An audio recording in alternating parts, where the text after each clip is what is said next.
सकते हैं, कैसे आप भी हम लोग जैसा हो सकते हैं, कैसे आप भी मेरे जैसा 18 लाख की गाड़ी में घूम सकते हैं। अभी बता रहे थे यहाँ पे अविनाश सर की सभी के पास सनरूफ गाड़ी है, तो हम बताना चाहेंगे कुछ। ये सनरूफ गाड़ी डीएक्सएल्स में हम अपने जो हमारे मेंटर हैं गुरु माता पिता धर्मशिला मैडम सुरेंद्र सर के बाद जोरदार ताली होना चाहिए। ये बता रहे थे नितेश जी हम गाड़ी बहुत पहले खरीदने वाले हैं, तो मैडम को बताते थे गाड़ी खरीदने वाले। नितेश जी आप बोलते गाड़ी खरीदने, कौन गाड़ी खरीदने वाला है, कौन गाड़ी? हम बोले आईवे ने किया, गाड़ी कैसे खरीदेंगे? तो हम थोड़ा मैडम को बता नहीं पा रहे थे कैसे है, मतलब sunroof car. Actually sunroof car आ नहीं रहा था उस टाइम में, तो हम जो गाड़ी बुक किए थे तो हम डीएक्सएल्स में हम सबसे पहला आदमी है जो 18 लाख का सनरूफ कार खरीदे थे। ये कुछ यूनिक था, क्योंकि हम देख रहे थे सब लोग गाड़ी खरीद रहे हैं, लेकिन कुछ यूनिक होना चाहिए। तो इसलिए ये एक मिस्ट्री है आपको जो हम ये बता रहे हैं कहानी, वो ध्यान से सुनिए। Quality is better than quantity. ये क्वांटिटी है, क्वालिटी नहीं है। क्वालिटी वही है जो यहाँ पे टिकेगा। जैसे भी अभी नासर बता रहे थे, आम मंजर बहुत आएंगे, लेकिन जो टिकेगा ओनली इन क्वालिटी। क्वांटिटी में मंजर आता है, क्वांटिटी मतलब समझ रहे ना, मतलब संख्या, बहुत संख्या में मंजर आता है, लेकिन जिस मंजर के अंदर क्वालिटी होता है, जो अपने क्वालिटी को डेवलप करता है, वही टिक पाता है, वही आम बनता है, वही लोग खाते हैं। तो quality is better than quantity, यानी कि क्वालिटी अच्छा होता है कई गुना ज्यादा क्वांटिटी से। यानी कि क्वांटिटी जिंदगी में मैटर नहीं करता है, क्वालिटी मैटर करता है।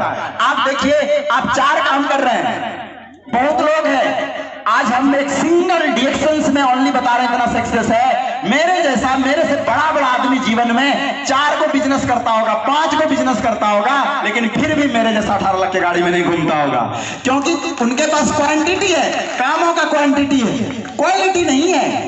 काम तो 4 को कर रहा है, क्वांटिटी है ना, क्वालिटी नहीं है ना, क्वालिटी वाला काम नहीं कर रहा है। देखिए बहुत बड़ा टॉपिक है, हम आपको सिंपल समझाते हैं। ये हम आध्यात्मिक और ये कहीं भी किताबों में नहीं मिलेगा, हम आपको बता रहे हैं, वो समझ में आ जाएगा कि ये हम इसको तुलना करके बता रहे हैं। Quality is better than quantity, यानी कि क्वालिटी बहुत अच्छा होता है कहीं ना कहीं क्वांटिटी से। क्वांटिटी से कोई मैटर नहीं करता आपके पास कितने क्वांटिटी है। आज अविनाश सर के पास यहाँ पे जितने भी डायमंड है, जो भी है यहाँ पे शोभा मैडम, जितने भी डायमंड है, कितने डायमंड है खड़े हो जाइए, जो यहाँ पे डायमंड है अविनाश सर के ग्रुप से। देखिए आज अगर बात करें, इन्होंने क्या किया, क्वालिटी को चुना, नॉट इन क्वांटिटी। देखिए इतने डायमंड है, ये क्वांटिटी है कि क्वालिटी है? क्वालिटी, क्वांटिटी नहीं है। इस क्वालिटी के पावर से, इस क्वालिटी के ताकत से आज जो अविनाश सर जो बता रहे थे कि जो इस एरिया में जिस तरह से बिजनेस को डेवलप किए, जिस तरह से एक युवा लड़का, हम लोगों के जैसा युवा लड़का किसी के जिंदगी को बदलने में मदद की, तो समझिए आज इन्होंने वो क्वालिटी इन लोगों के अंदर डेवलप किया, इन लोगों के अंदर वो क्वालिटी डेवलप किया, तभी आज ये लोग कोई लाखपति हैं, कोई डायमंड है, किन्हीं के पास गाड़ी हो, सब लोग आप लोगों का कहानी सुनते होंगे। और इन्हीं के ताकत से आज इनके पीछे एक बहुत बड़ा जो क्वालिटी चेंजिंग सिस्टम चल रहा है, वो इनके ताकत से, इन्होंने जो क्वालिटी डेवलप किया है। आपको क्वालिटी को पकड़ना है, क्वांटिटी को नहीं पकड़ना है। इन सभी के लिए जोरदार ताली होना चाहिए। बैठिए सभी लोग। तो आपको जानना है क्वालिटी क्या है। तो देखिए ये हम अध्यात्म से तुलना करके बता रहे हैं, ये द्वापर युग का कहानी है, क्योंकि हर युगों में हर मानव काम करता है। भगवान राम नहीं थे, राम एक मानव थे, उन्होंने ऐसा कर्म किया, उन्होंने ऐसे अपने जीवन में योगदान दिया, ऐसा काम करके उन्होंने जो आज अपने जीवन में भगवान कहलाए। उसी तरह से कहीं ना कहीं हम लोगों के सुरेंद्र सर और धर्मशिला मैडम है, जोरदार ताली होना चाहिए उनके लिए। तो ये कर्म बहुत प्रधान होता है, कर्म महान होता है। तो देखिए द्वापर युग का कहानी है कि पूरे अखंड भारत का एक बहुत बड़ा युद्ध होने जा रहा था, और उस युद्ध जो होने जा रहा था, कुरुक्षेत्र का युद्ध, आपको पता है ये डिसीजन हो गया फाइनली कि युद्ध होगा। भगवान को पता चला, आई नो कि कृष्ण को बाद में लोग भगवान मानते थे, लेकिन वो एक कृष्ण थे, सभी लोग जानते थे। तो जब ये निर्णय हो गया कि युद्ध होना है, तो युद्ध होना है, निर्णय होना है, तो उस टाइम का जो सबसे बड़ा शक्ति था, आपको बात पता होना चाहिए, जो सबसे बड़ा शक्ति था, वो शक्ति क्या था पता है? उस टाइम की अक्षनी सेना, जो सबसे बड़ा ताकतवर है, जो कि उस टाइम में था, जो वो भगवान कृष्ण जो द्वारका सिस्टम के पास था, अक्षुणी सेना के नाम से वो पूरे विश्व में सभी लोग डरते थे कि वो अक्षुणी सेना के बहुत बड़ा ताकतवर है। अगर वो सेना जिसके साथ चला जाएगा ना, वो युद्ध को क्या करेगा, जीत सकता है, वही युद्ध को जीतेगा। इस चर्चा में जो दो पक्ष में युद्ध होने वाला था, कौरवों और पांडव, किसके बीच, पांडवों के बीच। तो पांडव क्वांटिटी थे और सिस्टम। आप समझिए, जब ये युद्ध होने वाला था तो इन्होंने मदद मांगने गए। किससे मदद मांगने गए, वो भगवान श्री कृष्ण से, जिसके अधीन आता था अक्षुणी सेना, उनके हेड वही थे, प्रमुख थे उस टाइम।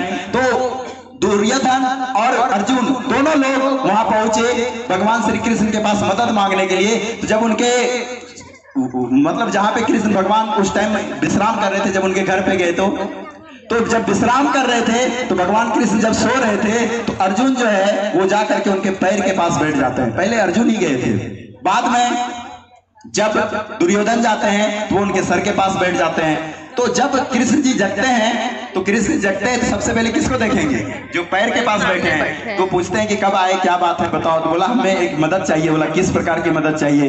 तब तक में दुर्योधन बोलता है, वो भी प्रणाम करता, बोलता है हम भी आए हुए हैं। तो बोलता है कि बताओ मतलब क्या चाहिए। तो बोलते हैं कि पहले मेरा सुनिए, क्योंकि हम बड़े हैं। दुर्योधन बड़ा था, लेकिन फिर भी कृष्ण ने बताया कि हालांकि अर्जुन छोटा है, इसका पहले भाग बनता है, इसका बात पहले सुनेंगे। तो बोला नहीं, पहले हम आए हुए हैं। तो बोला आए तो तुम हो पहले, लेकिन हम देखे इसको हैं, फिर भी हक इसका बनता है।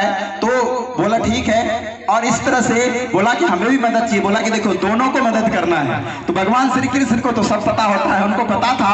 तो उन्होंने बोला देखो मदद हम कर सकते हैं, मेरा पास जो भी कुछ है और हम जो है हम दो भाग में डिवाइड करेंगे, क्योंकि दोनों आए हो तो दोनों को देना पड़ेगा। एक है कि हम अकेला है और एक साइड है मेरी पूरी अक्षुणी सेना। अब डिसाइड करके क्या मांगना है वो तुमको है। तो निर्णय जो है आया, बोला कि ठीक है तुम बड़े हो, तुम ही मांगो। तो दुर्योधन को बोला कि तुम बोलो कि क्या चाहते हो। तो वो बोला कि हमें ऐसा कीजिए कि हमें आपकी पूरी अक्षुणी सेना दे दीजिए, जो आपकी सेना है। क्योंकि जैसा माहौल था क्रिएटिविटी, वो जानता था अगर ये सेना ले लेंगे तो हमको तो कोई युद्ध में हरा ही नहीं सकता है। और उन्होंने अक्षुणी सेना मांग ली। और बाद में आया अर्जुन का बारी। तो बोला तो तुमको तो मांगने की जरूरत नहीं है, तुमको पता है कि उन्होंने अक्षुणी सेना मांगा है तो दूसरे साइड हम हैं, क्योंकि हम एक अकेला आदमी, हम युद्ध भी नहीं करेंगे। उन्होंने शर्त पहले रख दिया था, हम युद्ध में जाएंगे, एक साइड हम अकेला है और दूसरा साइड मेरी अक्षुणी सेना है, हम जाएंगे जिसके साथ हम युद्ध भी नहीं करेंगे। तो जब दुर्योधन ने मांग ही लिया और वो मांग के खुश हुआ, उन्होंने बोल दिया तथास्तु मिल जाएगा, वो खुश हो गए कि अब तो हम युद्ध जीत जाएंगे। लेकिन इतिहास आपको भी पता है, वो युद्ध जो युद्ध को है कभी भी दुर्योधन नहीं जीत पाया, वो युद्ध को जीता कौन, अर्जुन ने। This is a quantity only in quality. Quantity कभी भी मैटर नहीं करता है, आपको ये समझ में आना चाहिए। अक्षुणी सेना उनकी क्वांटिटी था, लेकिन जो क्वालिटी थी वो भगवान श्री कृष्ण के अंदर था।